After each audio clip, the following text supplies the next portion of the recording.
Olá, pessoal.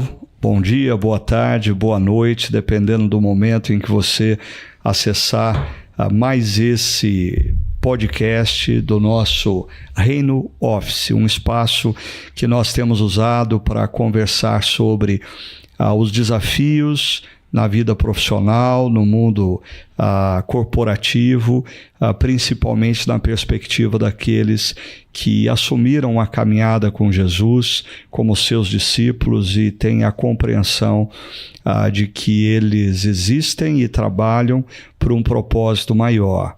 Eles são cidadãos do reino, seja qual for a nossa cultura que nos envolve. Hoje nós temos aqui um especialista na área de teologia e cultura, o Davi Rabelo. Muito bom ter você por aqui hoje com a gente, viu, Davi? Muito bom estar aqui com vocês também, gente. Prazer muito grande.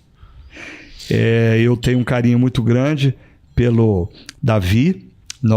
Eu o conheci ainda, ele era um adolescente lá em Brasília, e hoje o Davi é pastor da Igreja Presbiteriana do Planalto, lá em Brasília, mesma igreja do Ricardo Barbosa, que esteve com a gente aqui alguns meses atrás. O Davi concluiu seu mestrado em teologia no Regent College, em Vancouver, Canadá, e a sua pesquisa é justamente na relação entre cristianismo, igreja e cultura. Antes desse mestrado, Davi teve a sua formação teológica no Seminário Presbiteriano de Brasília e também em desenho industrial na Universidade de Brasília. Tem especialização em design gráfico. Eu percebi nas apresentações dele o bom gosto em relação a isso, né? Paula, também seja bem-vinda aqui nesse diálogo, nessa conversa, e parece que você quer contar o lado principal da vida do Davi, que envolve a família querida dele. Com certeza. Acho que é Deus e depois a nossa família, né? Nosso casamento, nossos filhos. Então, Davi é casado com a Fernanda, que está aqui com a gente também, e é pai de 3 crianças, Levi, Tomás e Natan. Exato. Davi, seja bem-vindo. Obrigado. Muito obrigado.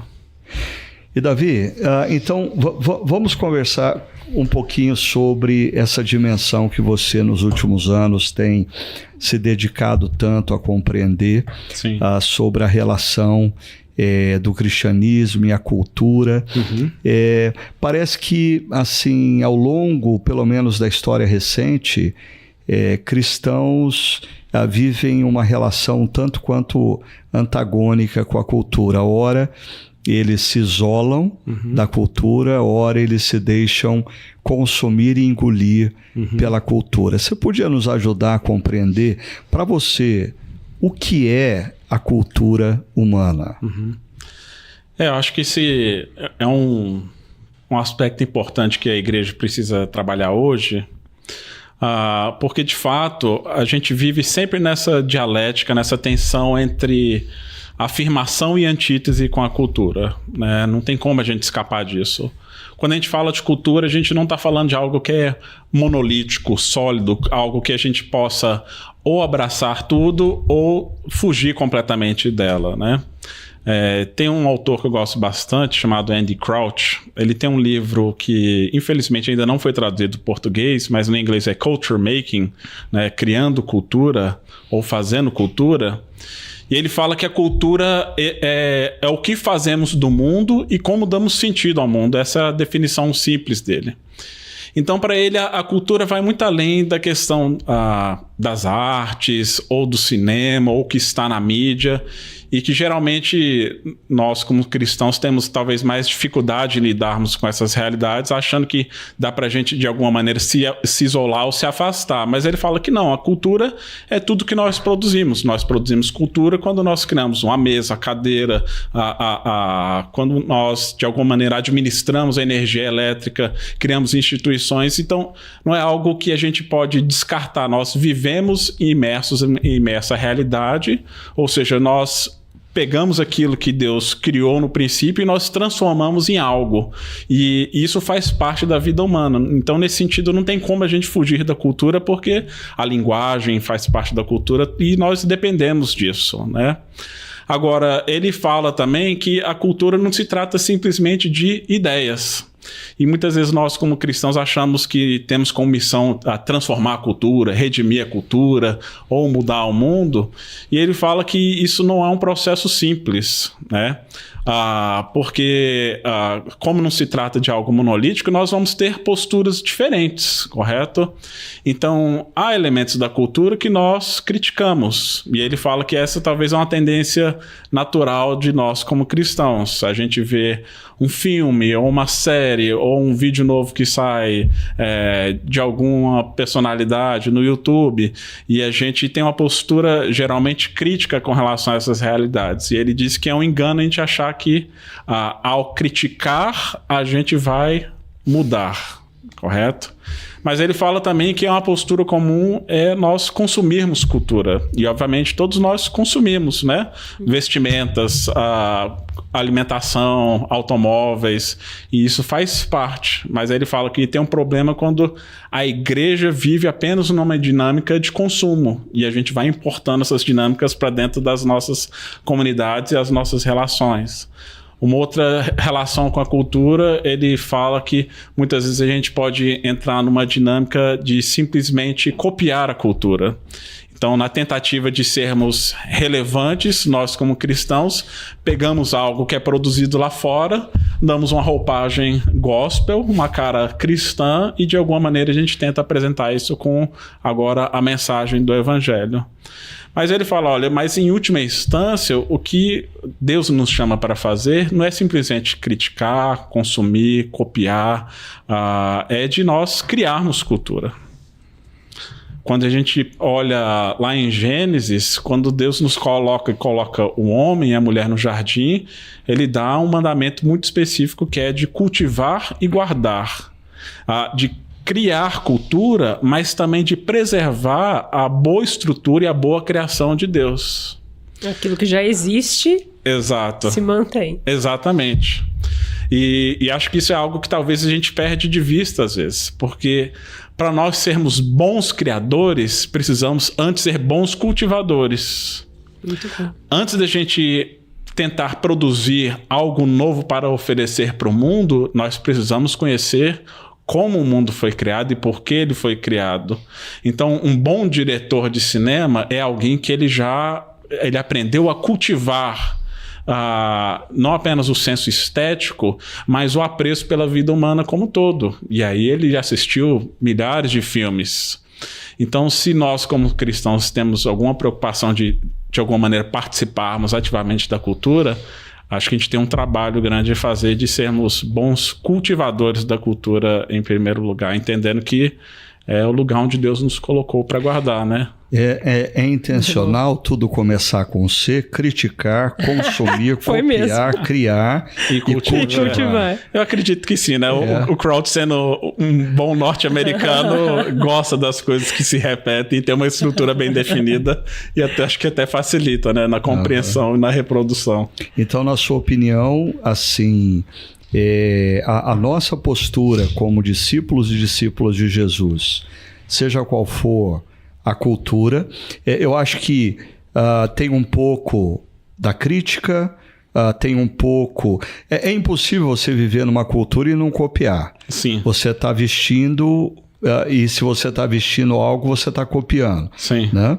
Mas cultivar o que é bom e criar para influenciar. Seria essa a proposta? Eu acredito que sim. Sem dúvida, vai ter elementos da cultura que nós vamos sempre condenar. A exploração, né? Abusos, violência. Lado sombrio da cultura. Isso, lados sombrios da cultura humana e da nossa sociedade, pornografia e coisas dessa natureza. Com isso não tem negociação, né? Nós condenamos, obviamente.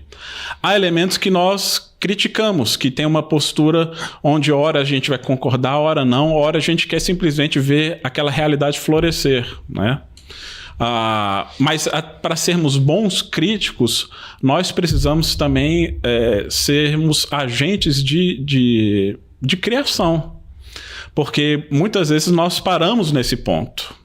A gente critica o que está lá fora, mas muitas vezes nós não estamos inseridos no processo de apresentar propostas, né?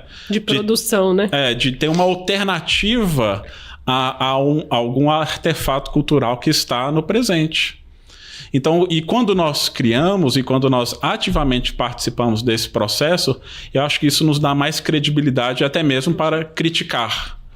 E quando a gente se inspira em algo, não é simplesmente uma cópia barata, correto? Inspiração diferente de cópia, né? Exato.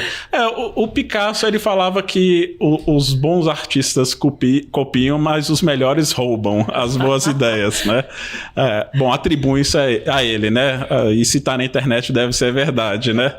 Mas é inevitável, obviamente. A gente está imerso numa cultura imagética, a gente se inspira, né? Somos rodeados de informações, então é inevitável. Mas eu acho que é diferente ter uma postura passiva onde a gente acriticamente simplesmente vai assimilando estilos, estéticas ou até mesmo uma cosmovisão, né? E quando a gente estuda publicidade, a gente vê isso, que a gente sabe que o meio é a mensagem. Então nada é neutro. E às vezes a gente importa o meio achando que isso não vai afetar a mensagem, mas obviamente afeta, né? Então é um exercício, acho que importante para a gente fazer, né? De autorreflexão, de autocrítica, mas também intencional de irmos num caminho de criação, né? Eu acho que às vezes quando pessoas nos escutam falando de cultura, a tendência de alguns é associar a cultura com o mundo das artes. Sim. E as artes são apenas uma das facetas de expressão da cultura. E você fala sobre criar. Deixa eu trazer isso para a realidade profissional. Isso significa que um empresário, quando na sua empresa ele cria um programa que desenvolve humanamente os seus funcionários, que gera benefícios para os seus funcionários, ou um médico da rede pública intervém para tornar o tratamento na rede pública mais humano, ou um advogado que percebe uma lei que oprime e que gera injustiças e passa a organizar o meio jurídico para derrubar essa lei. Tudo isso faz parte da cultura. Sim. E faz parte da criação que você está propondo. Seria essa a ideia? Nós fomos criados por Deus para criar, e é através da criação que nós influenciamos a transformação da cultura, é isso? Sim, sim. E eu acho que isso se aplica a todas as áreas da experiência humana, né? Esse dom criativo ou a criatividade, ele não é um privilégio assim de uma classe específica, né? Seja dos artistas, né? Dos músicos, né? Dos produtores de filme. Eu acredito que Deus deu esse dom criativo para todos, né? E é um dom que nós recebemos, que nós exercitamos e que nós partilhamos, né? E isso, obviamente, deve ser aplicado em todas as áreas da experiência humana, né? Tem um guru de design chamado Herbert Simon, que ele fala que o que o design faz é pegar uma situação existente e transformá-la numa situação preferível. Então, se nós aplicarmos isso às outras realidades da vida, um empresário, um médico, um advogado, um funcionário público, um professor, o nosso trabalho enquanto cristãos, eu acho que deve ser disso, de a gente olhar e observar uma situação existente e caminhar para uma situação preferível, onde nós agregamos valor em termos de verdade, de bondade, de beleza e de justiça, que são paradigmas, né, e realidades cristãs que nós entendemos que nós devemos trazer para esse mundo. Eu gosto muito da história de um empresário americano chamado Tom Wachowski, Michalski, eu acredito que esse seja o nome correto, e ele foi o responsável pela criação de uma marca, que ele começou com uma marca de alpargatas chamada Tom's Shoes. E a marca, ela é bem emblemática porque ela lembra intencionalmente a bandeira da Argentina. E esse empresário é um rapaz que cresceu na igreja e tinha um dom empresarial, assim, uma atividade empresarial assim, muito latente, e logo nos seus primeiros anos assim, de faculdade acabou desenvolvendo um negócio muito lucrativo.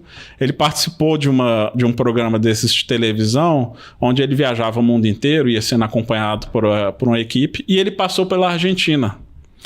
E lá ele conheceu alguns bolsões da miséria da Argentina. E ele ficou muito impactado com o que ele viu, especialmente vendo crianças brincando na rua descalças. E ele pensou, como é que eu posso transformar essa situação existente numa situação preferível?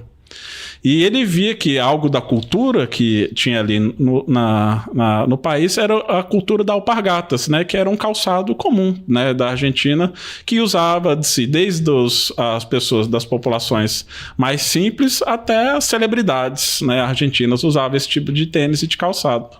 E ele pensou, vou levar isso para o mercado norte-americano.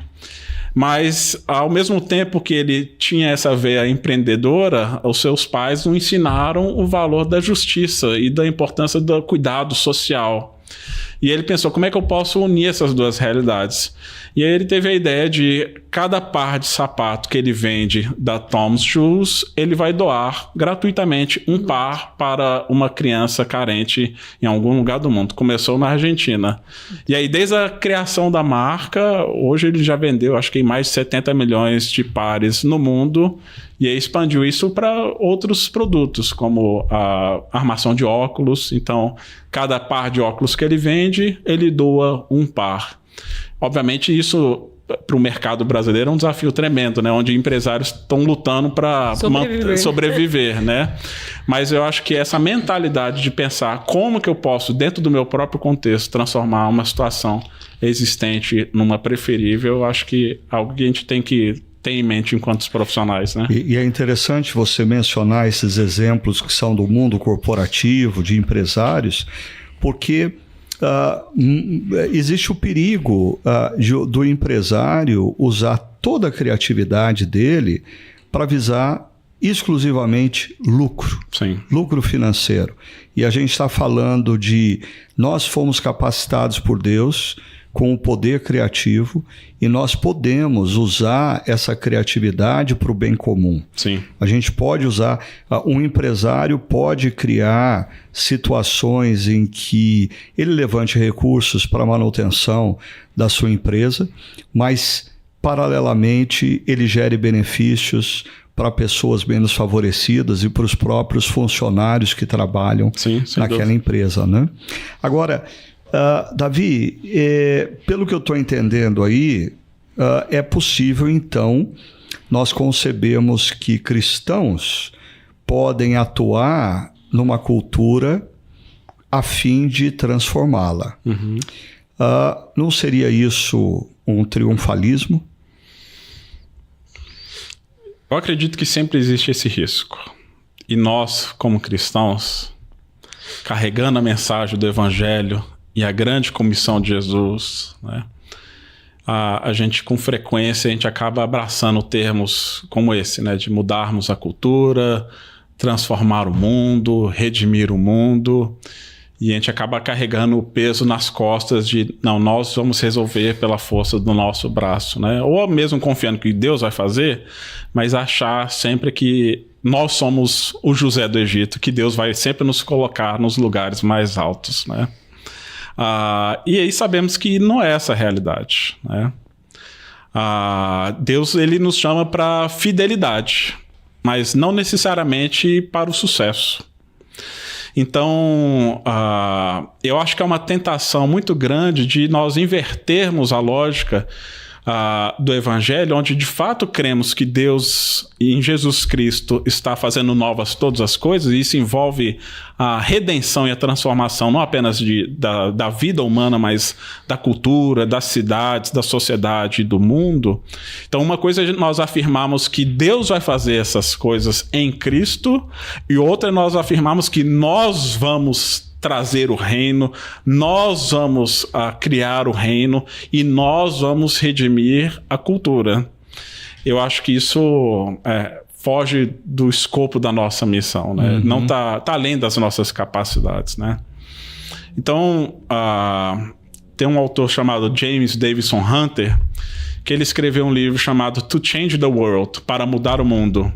E o Tim Keller fala que esse é um dos livros mais importantes que ele leu para se compreender como que a cultura é transformada. E ele mostra o quanto que é complexo esse processo de transformação da cultura, que ele não é algo simples. Inclusive, ele faz menção ao crowd, falando, olha, você simplesmente lançar um produto novo no mercado não garante necessariamente que ele vai transformar esse meio onde ele está inserido. Mas ele fala, então, que a nossa preocupação é, mais do que tentarmos ser bem-sucedidos em tudo, é de nós cultivarmos, então, uma presença fiel onde Deus nos colocou. E cultivar uma presença fiel, ele diz que tem a ver com termos uma consciência de que Deus está ativamente presente, atuando nesse mundo. E nós somos mordomos e dispenseiros da sua graça enquanto nós estamos no mundo.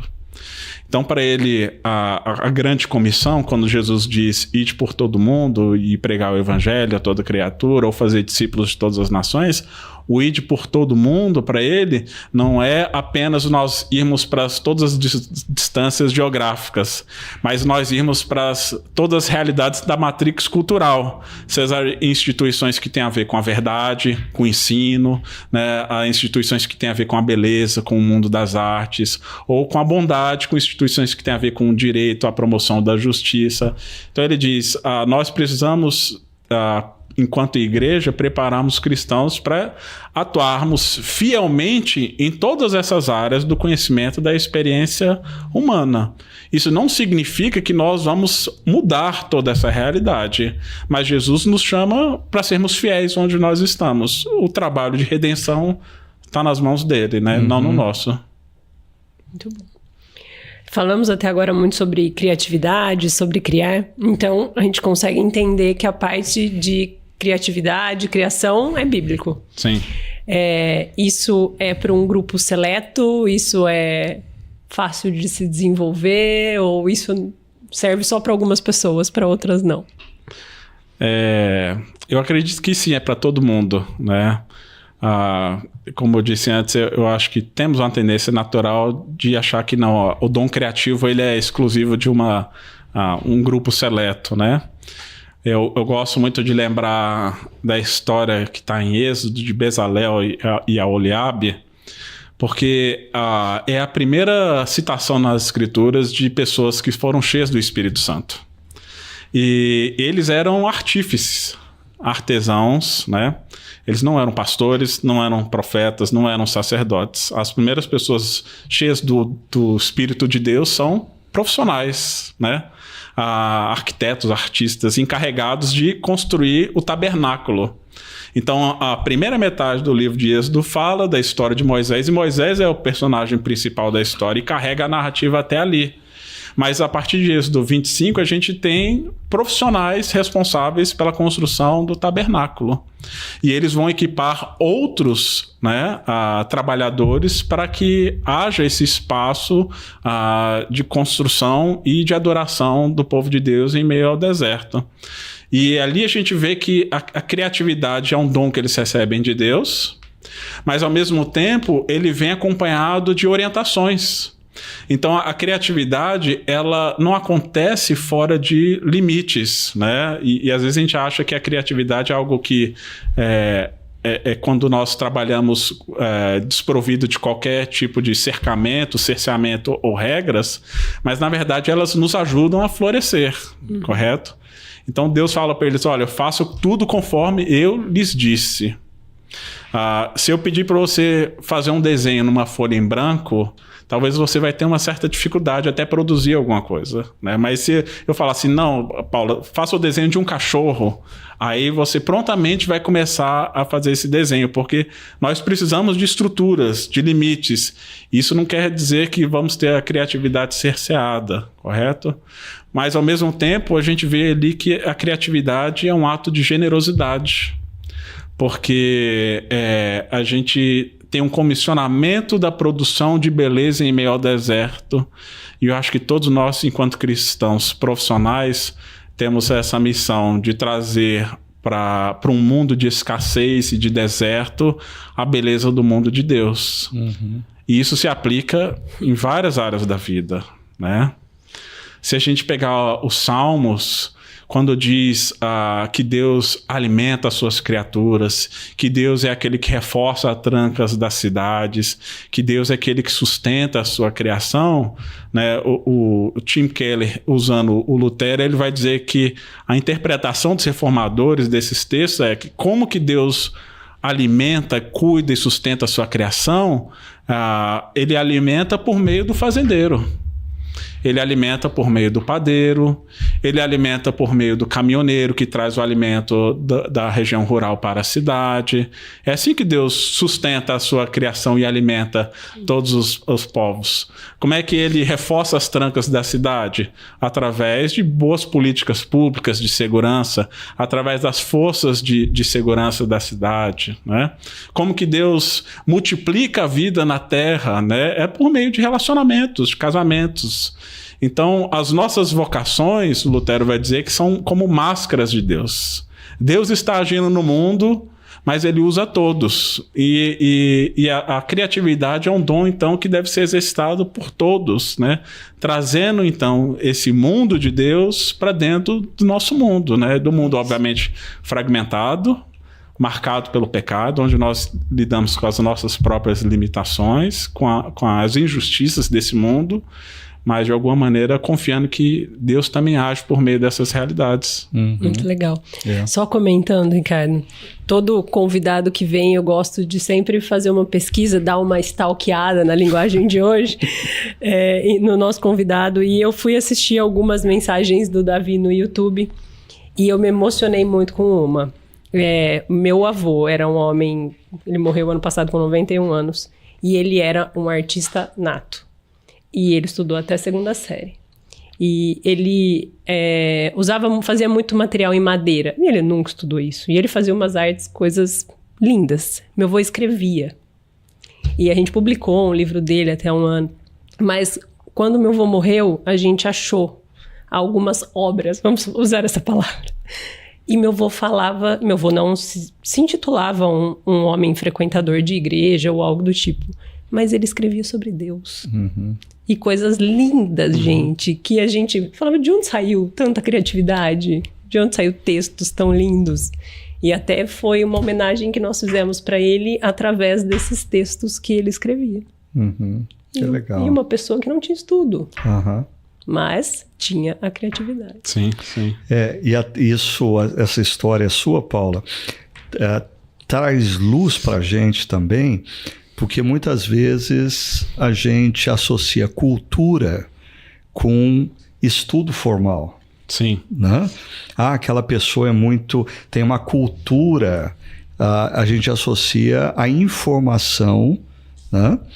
E resgatando o conceito aqui da criatividade, que vocês estavam conversando sobre ela, Davi, me chama a atenção o fato de que você fez uma alusão ao período do deserto.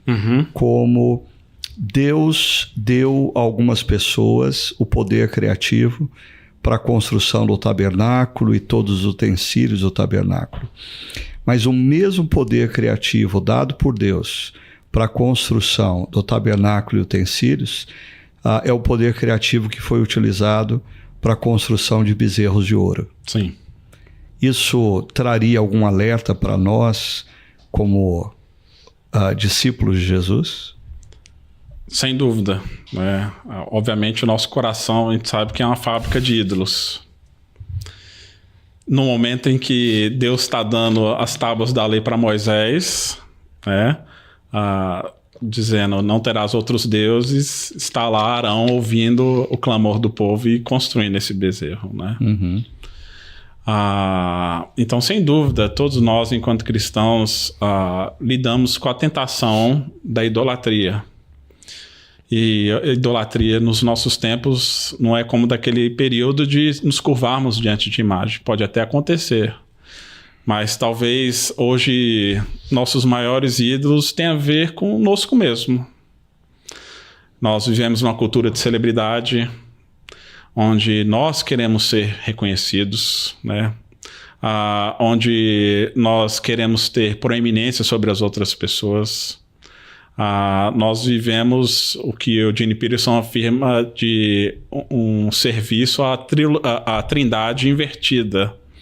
Ou seja, nós adoramos nossos santos desejos, as nossas santas vontades e santas necessidades.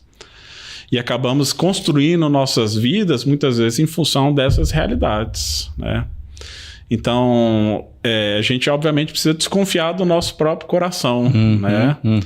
E perceber se aquilo que nós estamos fazendo, se ele serve para um projeto de poder pessoal, correto?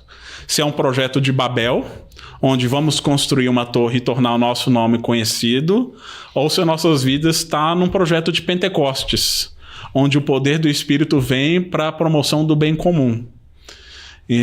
Onde, numa realidade, as línguas precisam ser confusas porque todo mundo está buscando crescer, sendo que o dom de Deus vem para trazer clareza e trazer luz e trazer beleza para o mundo, né? Então, precisamos sempre de fazer esse discernimento se a nossa vida tem a ver com um projeto de poder ou um projeto do Espírito que tem a ver com partilhar, né? Ou seja, a criatividade, ela tanto pode ser usada para a construção de tabernáculos que simbolizam a presença de Deus na história, como para bezerros de ouro que simbolizam os nossos ídolos, as nossas ambições. Sem dúvida. Né?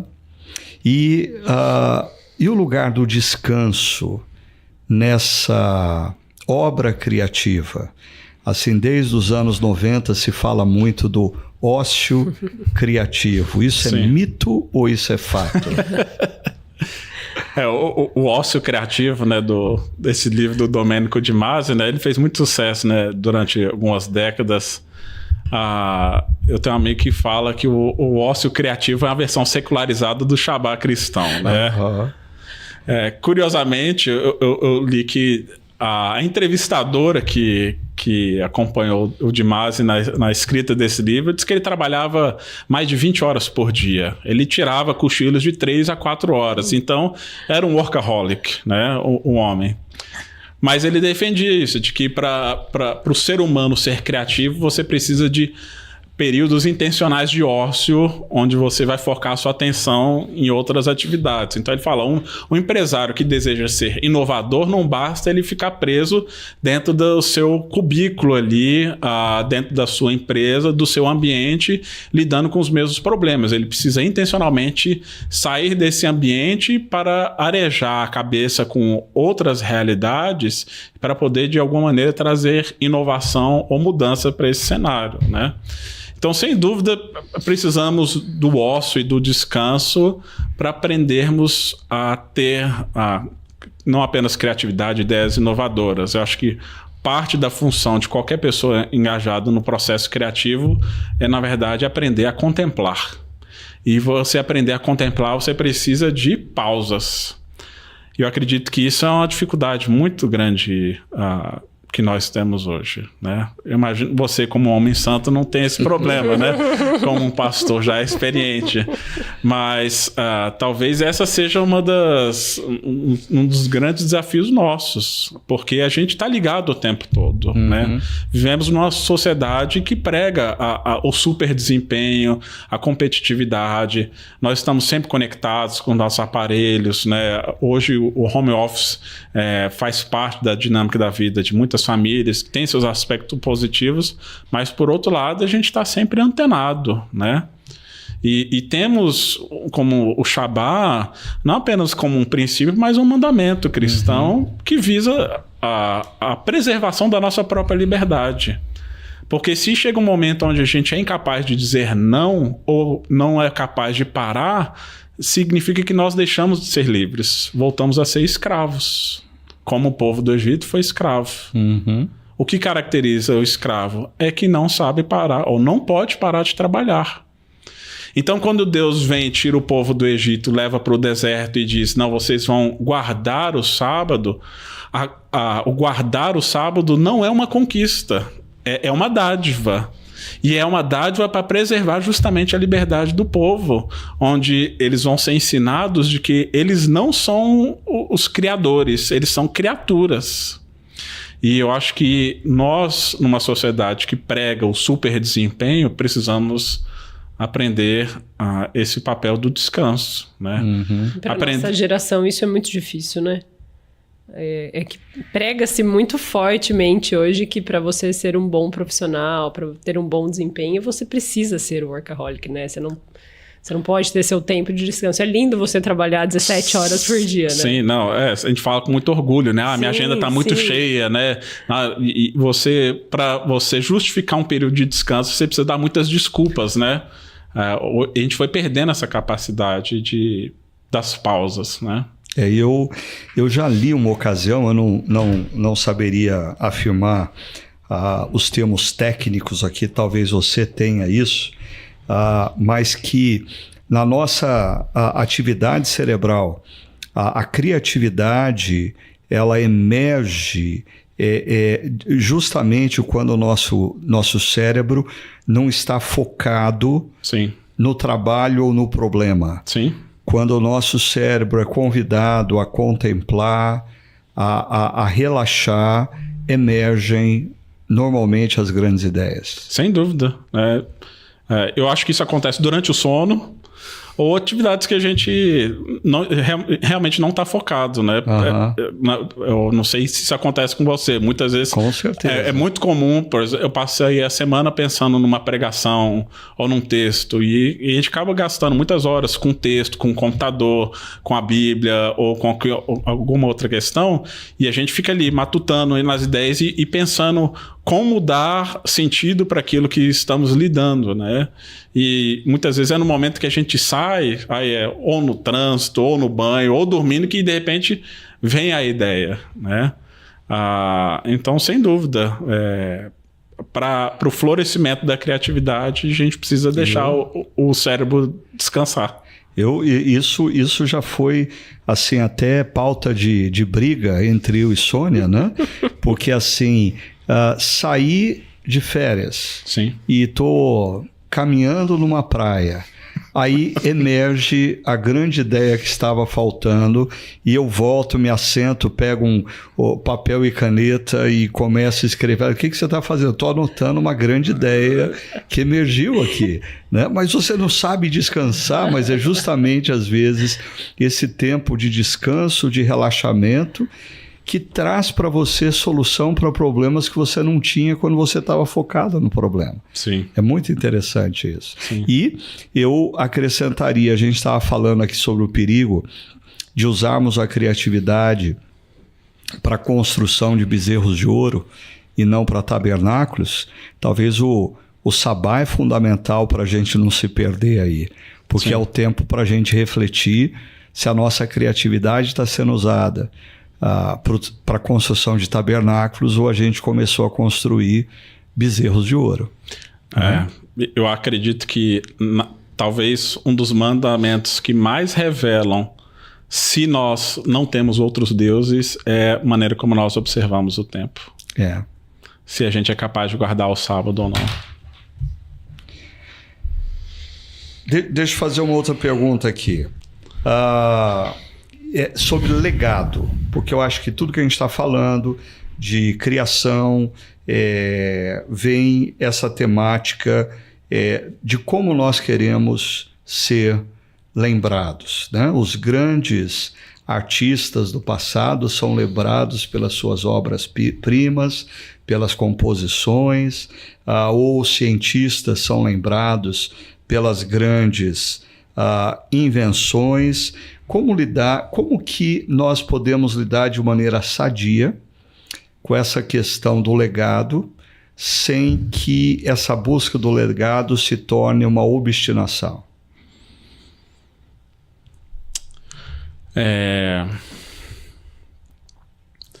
Eu acho que nossa preocupação com o legado, ele precisa ser infundido e confrontado com o nosso senso de limitação da nossa própria existência, mas também o nosso chamado para a eternidade.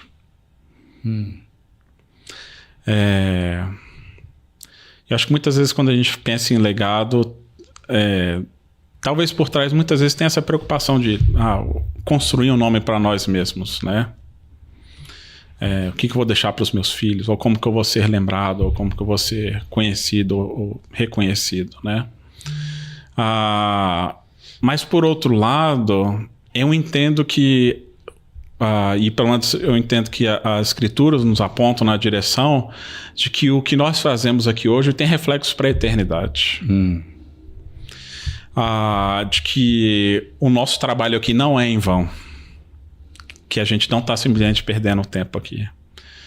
E se a gente olha para alguns textos mais escatológicos das escrituras que falam sobre nova criação, sobre Nova Jerusalém, a cidade celestial, a gente vê que há elementos culturais dentro dessas descrições bíblicas do o que vão ser os novos céus e a nova terra.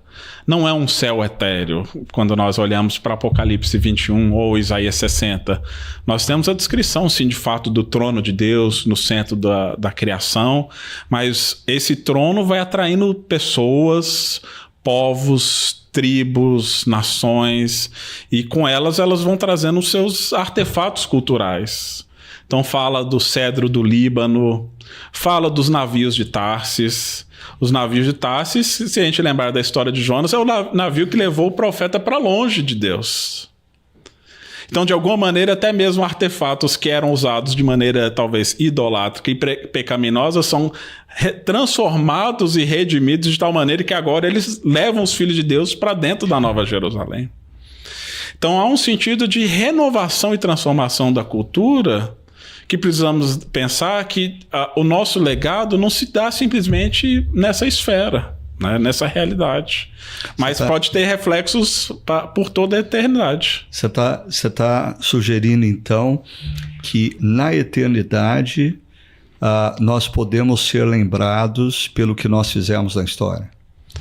Eu não sei se o que nós fizemos na história, mas eu acredito que talvez vai ter mais continuidade do que a gente pode imaginar.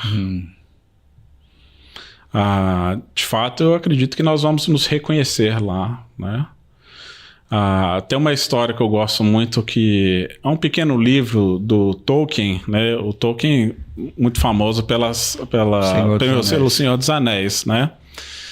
E o Tolkien, como um escritor muito prolífico, muito competente, muito perfeccionista, ele tinha muita tendência à ansiedade e procrastinação, o que é comum de perfeccionistas, correto? Então você idealiza muita coisa e às vezes tem dificuldade em colocar isso no papel e na prática. E ele já estava há anos e décadas com a pesquisa e a elaboração do Senhor dos Anéis, porque ele construiu verdadeiros mundos, né? Criou linguagens inteiras, povos, mitos, e diz que no meio desse processo chegou um momento que ele começou a se apavorar, achando que ele não ia conseguir terminar a sua grande obra, que era a trilogia do Senhor dos Anéis. E ele foi escrever um pequeno conto chamado A Folha por Nigel. E Nigel, no inglês, tem a ver com algo pueril, né? E alguém que é muito apegado a detalhes. E é, obviamente, um conto meio que autobiográfico de alguém que era um artista, que ele se propôs a fazer uma grande árvore, mas ele só conseguia pintar uma pequena folha. E ele, sempre que ele voltava para o seu quadro, ele era interrompido por alguma outra realidade, alguma circunstância. pessoas pedindo ajuda, enfermidade. E ele chega no fim da vida e a árvore que ele quis pintar, na verdade, continuava sendo aquela pequena folha, belíssima, cheia de detalhes, de nervuras, de elementos ali. E quando ele morre, ele é levado para um lugar celestial, no qual ele está tentando compreender o que está vendo ali. Mas diz que nesse conto as criaturas celestiais acabam levando para um lugar, e quando ele chega lá no centro dessa cidade ou desse espaço, o que tem ali é a árvore que ele sempre quis pintar. E esse conto, ele nos lembra de que existe uma árvore em algum lugar. Talvez o que a gente vai fazer desse lado da eternidade é apenas uma pequena folha. Mas Deus está preparando um lugar, né, muito maior, muito mais sublime do que a gente pode imaginar. E o que a gente está fazendo aqui, desse lado da eternidade, é apenas um pequeno detalhe. Mas, de alguma maneira, esse pequeno detalhe pode compor, de algum modo, essa realidade maior que nós estamos criando. E eu acho que isso nos dá uma certa... Um pouco mais de tranquilidade com relação ao nosso fazer e desempenho aqui, mas ao mesmo tempo nos dá uma motivação talvez maior de que estamos fazendo algo maior do que nós mesmos. Uhum. Muito bom. E você entrou numa temática que a Paula está ansiosa para conversar, porque você falou de um perfeccionista e falou do trabalho na história imperfeito. Eu acho que ela quer colocar alguma coisa sobre isso para você. Essa questão das artes é muito legal, né? Que você para pensar quando você vai analisar vários artistas que a gente tem por aí, a maioria das artes tem essa questão da imperfeição, né? Elas não são extremamente milimétricas iguais, elas são disformes. E isso é o perfeito dela, né? Uhum.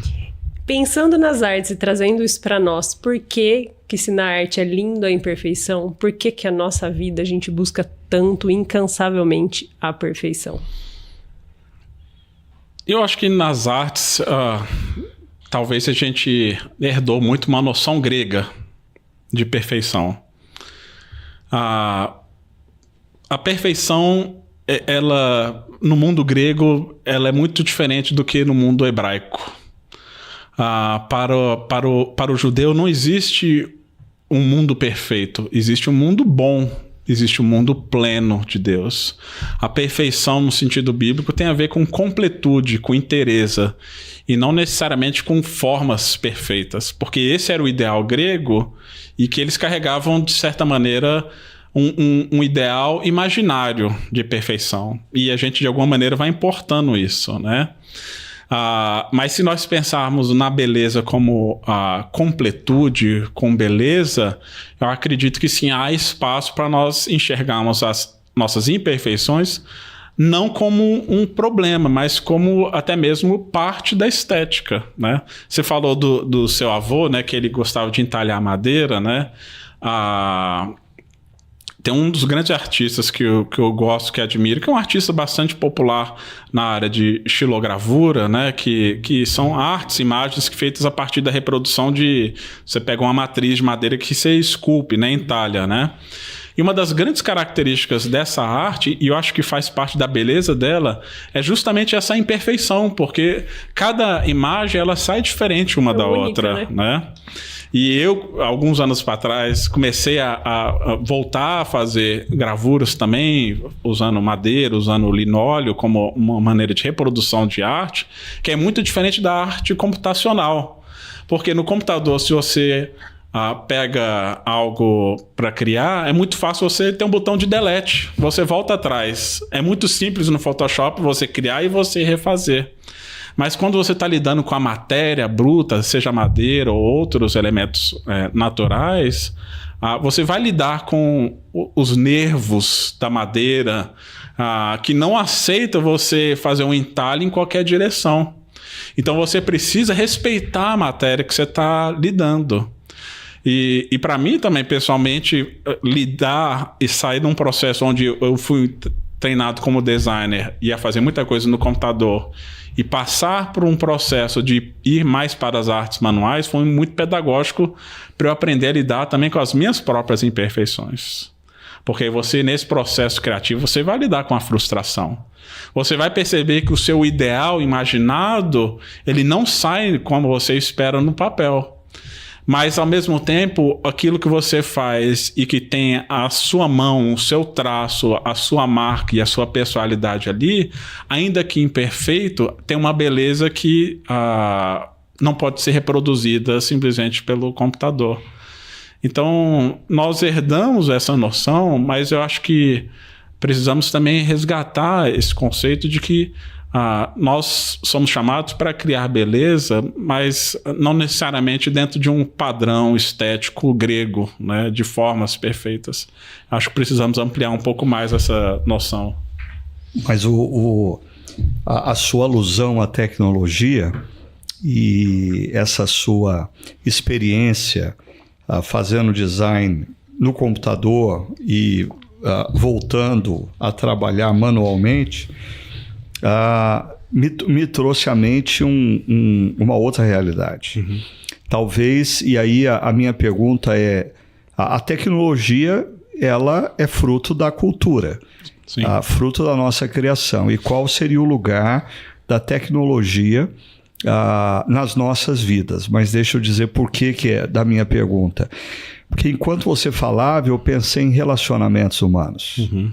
Talvez os relacionamentos humanos no computador e nas redes sociais beira a perfeição. As pessoas são felizes, as pessoas tiram foto de momentos e lugares maravilhosos e, de repente, nós estamos nos deparando com uma geração que gasta tanto tempo nas redes sociais e se mostra tão pouco hábil para os relacionamentos humanos reais. Se frustram, se deprimem, não conseguem construir relacionamentos duradouros. E é um paralelo do que você falou sobre a arte na tecnologia, no computador, uhum, e no manuseio. Sim. Relacionamentos também. Qual é o lugar para você da tecnologia nas nossas vidas? Como nós devemos lidar? Porque é um desafio bem contemporâneo. Sim. Como nós devemos lidar com a tecnologia? Qual o lugar dela?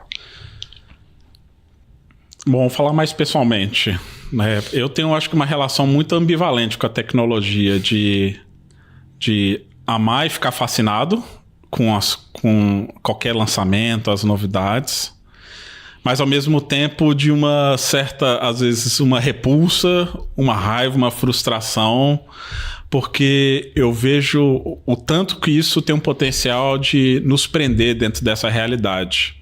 Então, em termos de mídias sociais, eu sou péssimo com isso, porque eu sei que isso se deixar, vai tomar todo o meu tempo.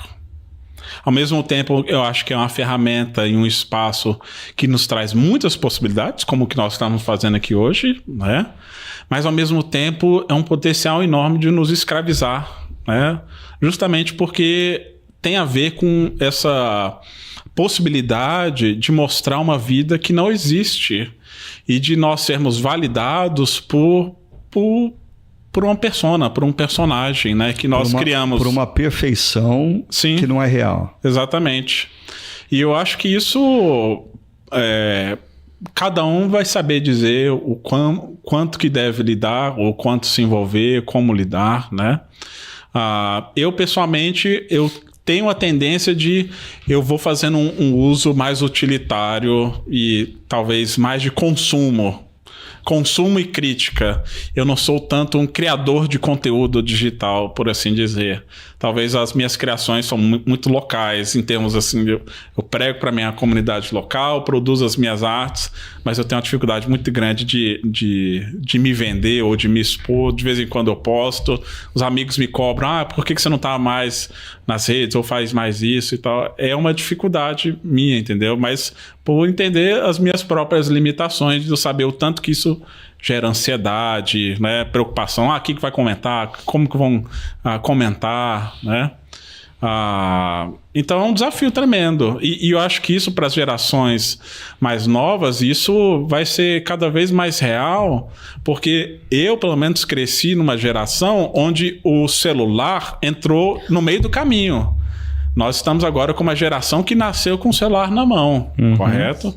E eu acho que isso tem implicações muito grandes, né, para essa geração mais nova. Tem uma estudiosa, uma pesquisadora que tem observado essa transição de gerações, né? E ela falando dessa geração Z, ou que ela chama de iGen, que é a geração que cresceu com i, né? O iPod, iPhone, iMac, que pegou justamente o boom dessa mudança cultural.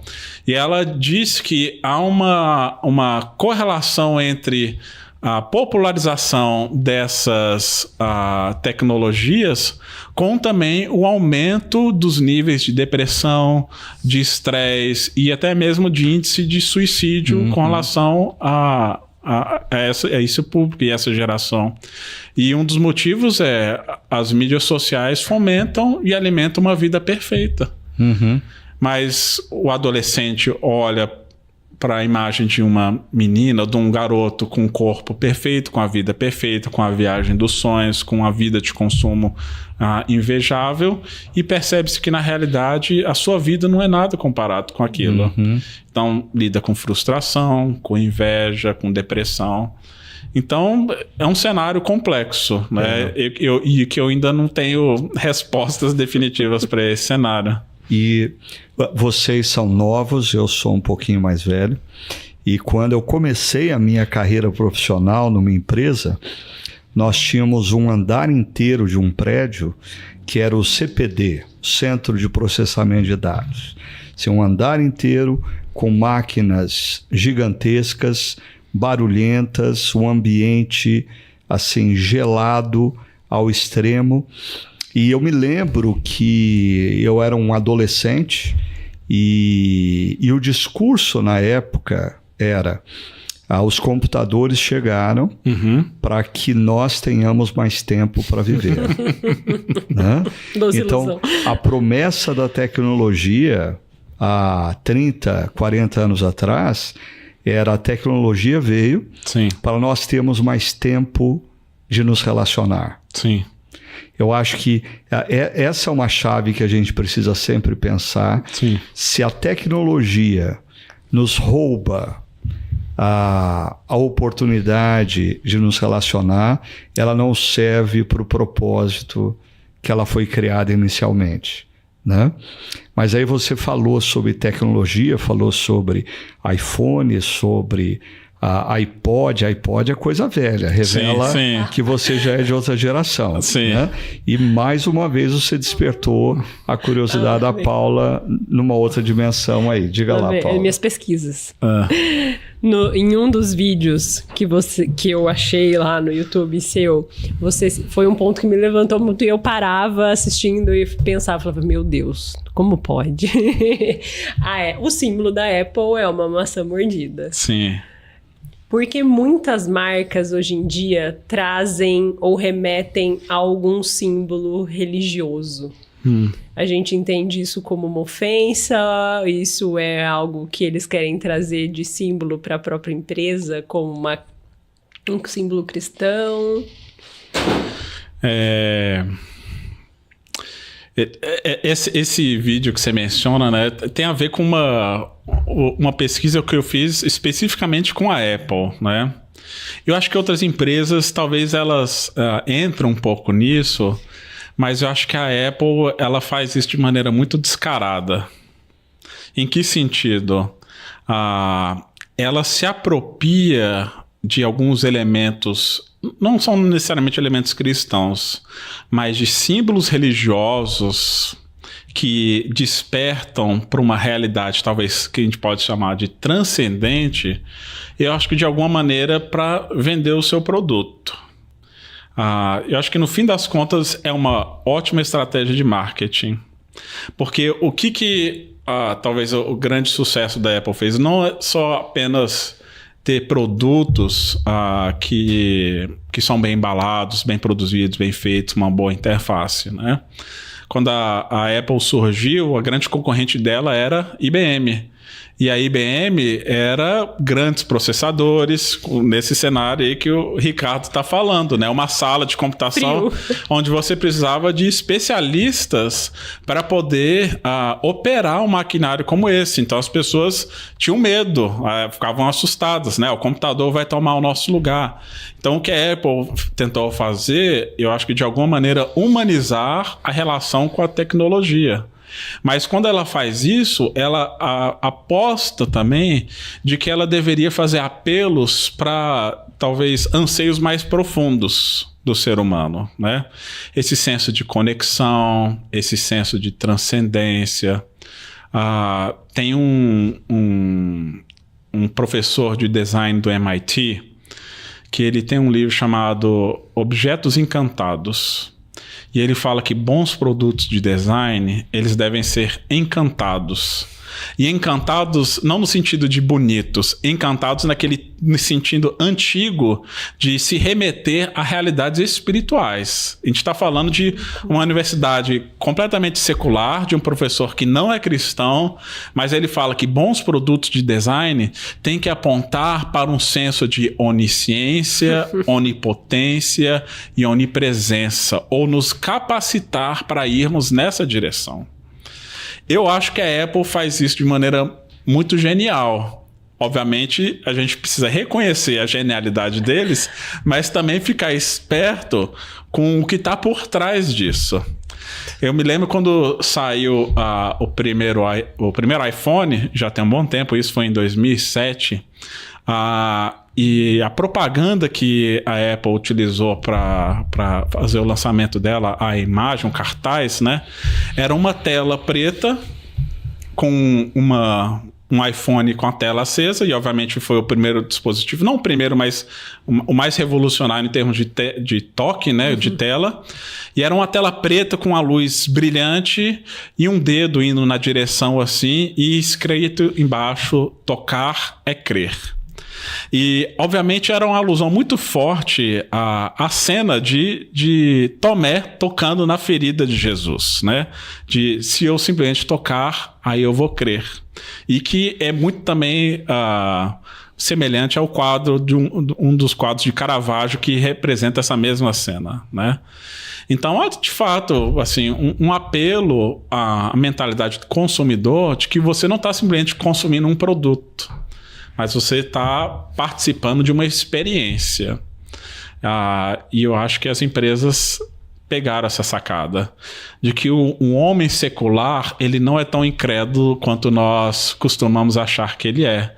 Talvez a sua crença ou o seu despertar espiritual, ele está focado em outras realidades que não em Deus, né? E é interessante você falar isso, porque enquanto você falava, eu estava imaginando aqui algumas lojas da Apple no exterior. Elas são verdadeiros templos. Sem dúvida. Pé direito alto. O símbolo da Apple é de tal maneira que ele flutua. Sim. Ele flutua. Ele parece não estar colado em lugar nenhum. Existe todo um ritual. Sim. Como que você adentra, quem te atende, como que você é conduzido. É uma liturgia. Sem dúvida. Né? E também tem a dimensão da comunidade. Parece que assim... Hoje eu nem sei se isso é tão forte, mas pelo menos... No início dos MacBooks ou dos iPhones, as pessoas se identificavam pelos aparelhos que tinham. Você é Apple. Isso é uma tribo. Você é Apple. Ou seja, tem esse senso de comunidade. Ainda existe. Também, né? Eu ouvi recentemente que nos Estados Unidos ainda existe nas escolas adolescentes que tem um preconceito e bullying com quem não usa iPhone, né? O usuário de Android sofre, né? Então você vê. Excluído da sociedade. Tem uma dimensão social aí que é estranha, né? No mínimo. Existem outras marcas que também representam isso, né? Sim. Que formam como, por exemplo, pensando na área do esporte, a Nike tem essa essa aura sim. de religião. O próprio nome, né? Nike, Nike é a deusa da vitória, né? E pensando nisso, a gente está falando desse mundo da tecnologia. Uma última pergunta sobre esse aspecto da tecnologia. A tecnologia preencheu o vazio do ser humano ou intensificou esse vazio? Como que você vê? Eu não sei se intensificou. Talvez ela revela mais o vazio. Talvez o que nós vemos hoje em termos de mídias sociais, as relações mediadas via WhatsApp ou essa necessidade nossa de estarmos conectados o tempo todo apenas revela o vazio. E, na verdade, provam para nós que a nossa falta de hábitos contemplativos não é por falta de tempo, como a gente alega dizer, né? Que a gente, eu não oro, não leio a Bíblia porque eu não tenho tempo. Na verdade, se a gente for colocar no papel, né, a quantidade de horas que nós somos tomados por essas realidades, a gente vai ver que... Tira meia hora de rede social que você arrumou o tempo, né? Pois é. Então, eu acho que apenas revela. E nesse sentido, talvez a gente precisa ter ações mais intencionais de nos desligarmos e nos desconectarmos dela, né? Pelo menos em casa, a gente, hora das refeições, procura não ter TV e não tem celular na mesa, né? Não tem distração. É tempo de conexão. Com os filhos é difícil, mas muitas vezes somos tentados. Quero ver um celular, recebe uma mensagem, mas a gente está brincando com o filho. Então a gente vai envolvendo os filhos nessa dinâmica, né? E eu acho que como pais precisamos estar mais conscientes disso, né? De como que isso tem inclusive mediado as nossas relações dentro de casa, né? Eu já tentei, falho miseravelmente, mas sempre me lembro de uma proposta que o Andy Crouch faz. Ele tem um livro, A Sabedoria Tecnológica para a Família. Acho que é esse o termo, o título do livro em português. Onde ele fala que a gente precisa de períodos de Shabbat de tecnologia, de períodos de detox digital. Então ele diz que pratica assim, de um descanso de 1 hora por dia, 1 dia por semana e 1 semana por ano, onde ele se desconecta do celular, do computador. E o que eu achei interessante é que assim, nesse período que ele fica fora de descanso, por exemplo, 1 semana de férias sem e-mail, quando ele volta ao trabalho, ele não volta para ler os e-mails. Ele avisa, fala assim, o seu e-mail não vai ser lido, porque ele entende que o Shabbat é um dom, é um privilégio, não é um fardo para se somar para depois. Essa foi uma grande ideia.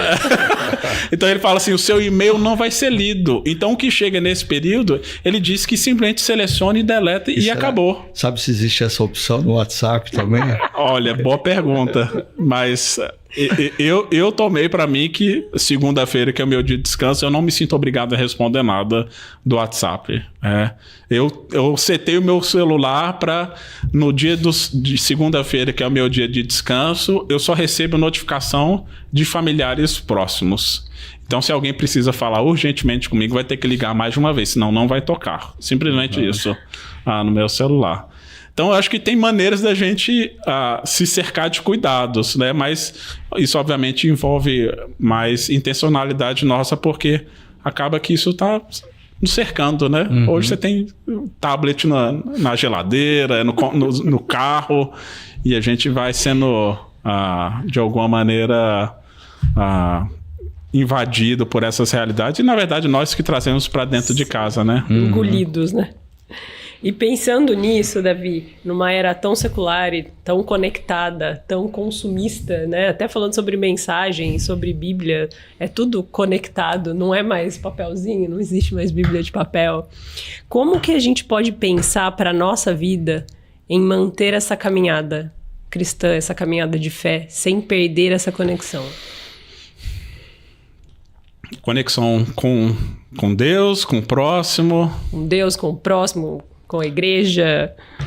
Talvez nessa dimensão dessa sociedade envolvida por esse humanismo exclusivo, do ser humano buscando o sentido para si mesmo, e tudo à nossa volta nos pressiona a isso. Como discípulos e discípulos de Jesus, nós podemos manter a nossa caminhada de fé? O que fazer para manter saúde, a espiritualidade consistente e saudável? Primeiro, entender que a vida é um dom. E ele é um dom precioso que Deus nos deu. O tempo é uma grande dádiva, e o tempo a gente não tem como recuperar, né? Isso, obviamente, envolve um processo de sabedoria e de um viver que ele não é determinado simplesmente por agendas externas, né? Mas já é um processo de sintonia onde a gente precisa regularmente voltar para as velhas disciplinas e velhas práticas que os discípulos de Jesus toda a vida fizeram, que é vida comunitária, vida devocional. São as bases que mantêm qualquer cristão, né? Eu acredito que foi o John Stott que perguntaram para ele, né, no fim da vida, como que ele manteve-se fiel até o fim, né? E ele falou justamente disso. Ele nunca deixou de ler a Bíblia, de orar e de participar do culto ao Senhor. Então são coisas simples, práticas antigas, não tem nada novo, mas tem a ver com a consistência, né?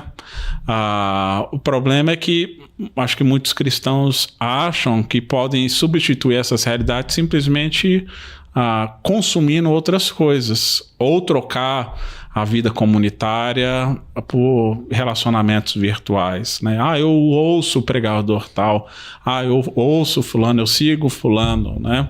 Ou no Instagram. E falta essa vida comunitária, de relacionamentos reais, onde você conhece as pessoas e você também é conhecido. Porque o problema é que nas redes você mostra só o que você quer. O que você não quer, você esconde.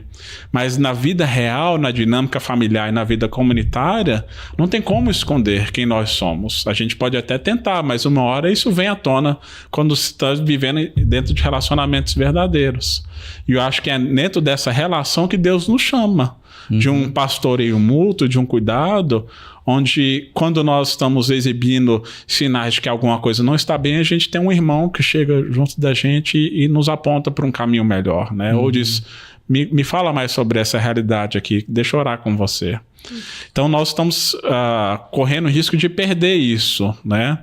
Acho que essas tecnologias podem nos trazer muitas coisas boas, mas se nós não cuidarmos, elas podem nos roubar também coisas que são essenciais, né? E fundamentais. E você fez menção da tecnologia nos roubar a vida comunitária, o que é imprescindível na caminhada cristã, mas algo que tem me preocupado mais e mais é o fato de que no passado, quando nós, pastores e pregadores, começamos a criar reflexões diárias, devocionais diárias para as pessoas poderem ouvir e refletir. Só que, passado alguns anos, eu me deparo com pessoas que não leem mais a Bíblia.